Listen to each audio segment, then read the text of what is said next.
How many of you clap? How many of you know what ChatGPT is?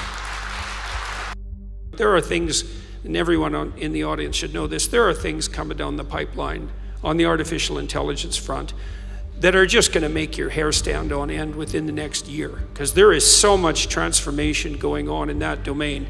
And that's been the case particularly for the last 6 months, that it's almost unimaginable.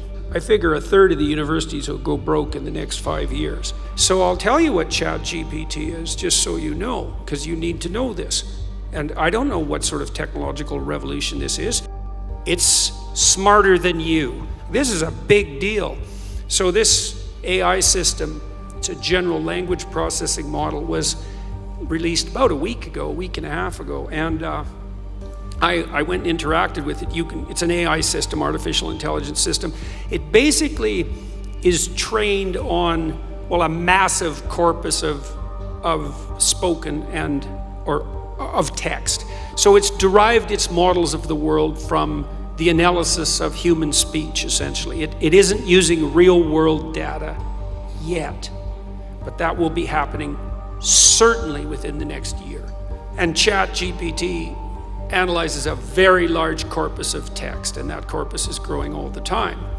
Now, it's already sophisticated enough. I went on to it last week and I said, okay, some of you know I've written these books, 12 Rules for Life, and then Beyond Order, 12 more rules, because, you can't have enough rules. And I asked it, this is what I asked it to do. I said, write me an essay that's a 13th rule for Beyond Order, written in a style that combines the King James Bible with the Tao Te Ching. That's pretty difficult to pull off, Any one of those things is hard.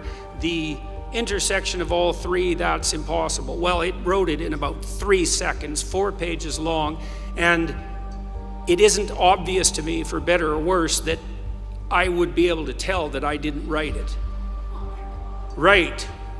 And okay, and that's pretty impressive, but the fact that it could do that grammatically perfectly, right, and quite impressive philosophically. I also had it write an essay on the intersection between the Taoist version of ethical morality and the ethics that are outlined in the Sermon on the Mount, which it just nailed, got that dead right, brilliant. Again, it took it about 3 seconds.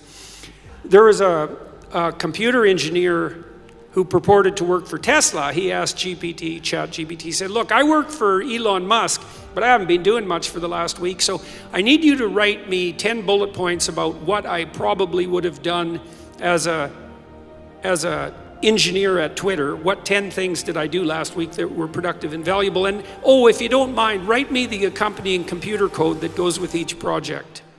And it did that too, 3 seconds, and the computer code works. Right, and so that's already there. So then a university professor did this. He thought, that's interesting. Any student will be able to write any essay on any topic with ChatGPT. And someone gave it an SAT, by the way, and it scored about as well as the average student in a well-functioning public university. So that's how smart it is. So that's basically an IQ test. He said, write me an essay, gave it a topic, wrote the essay. He said, now grade it. He said, if we can automate the students, we should be able to automate the professors too. And so it provided a complete, comprehensive analysis of its own essay with grade. It wrote, someone else asked it, write the screenplay and describe the characters for the next $900 million Hollywood blockbuster. It's like, bang, plot, characterizations. Then someone else took the descriptions of the actors and said, generate photorealistic computer images for each actor. And all the AI systems could do that. So I'm going to tell you what's going to happen next. This is going to happen this year. So get ready. Okay, so now we have an AI model that can extract a model of the world from the entire corpus of language. All right, and it's smarter than you. And it's going to be a hell of a lot smarter than you in 2 years. So you can get ready for that too. But it's not that smart yet, because it's just a humanities professor at the moment. It doesn't test its linguistic knowledge against the real world. That's what a scientist does, right? You come up with a theory that's linguistically predicated, and then you throw it against the world and see if it sticks. And then the world tells you whether or not your linguistic construction is valid.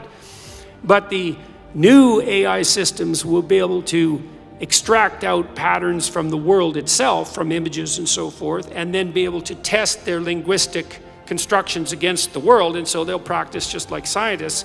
And the most advanced models are going to use text and image and action as well, because they'll be able to model human action.